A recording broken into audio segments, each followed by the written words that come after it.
કેમ છો દોસ્તો? તમે બધાય મજામાં જઈશો. તમારો બધાયનું ફરીથી સ્વાગત છે એક અમારા નવા વિડીયોમાં.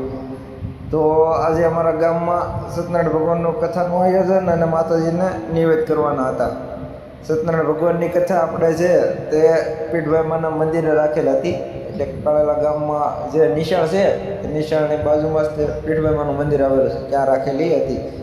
અને આ જો વેલદ બાપુની મઢીએ જો આ પ્રસાદ આપણા જીતુભાઈ જો આમ સત્યનારાયણ ભગવાનનો પ્રસાદ બનાવે છે. અને આ છે આપણા મુન્નાભાઈ, જે મેન રસોઈયા છે.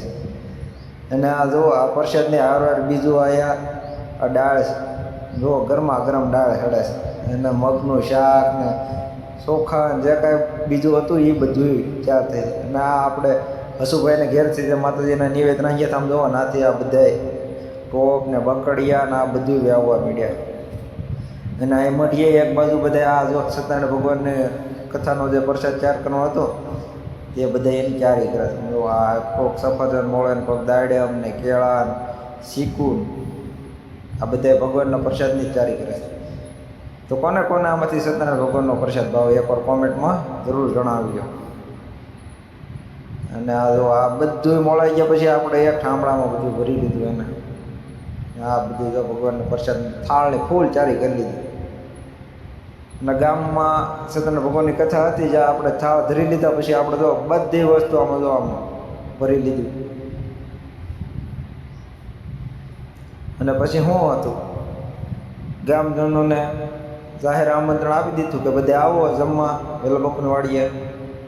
અને આ બધું ક્યાં થઈ ગયા પછી જો અમે ગોઠવી દીધા કાઉન્ટર, અને કાઉન્ટર ગોઠવા પછી રાખી દીધા પીરહણિયા ઊભા.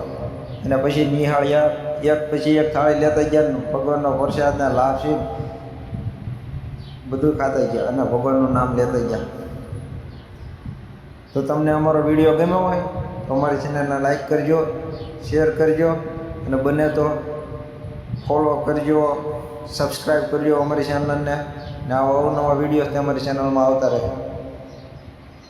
તો તમે પણ કથા કરો તો જરૂર આમંત્રણ આપજો, બની શકે તો આવશું. આ જોવા નિશાળિયા બધા આમ ભક્તિભાવથી ભોજન લઈ રહ્યા છે. અને આ તો ભગવાનની દયા હોય તો જ આવું કાર્ય થાય. જો બાળકો ખુશ તો ભગવાન ખુશ, અને ભગવાન ખુશ તો આપણે બધા પણ ખુશ. તો તમે આવો ને આ પ્રસાદનો લાભ લો. તો જય ગિરનારી, જય સત્યનારાયણ ભગવાન.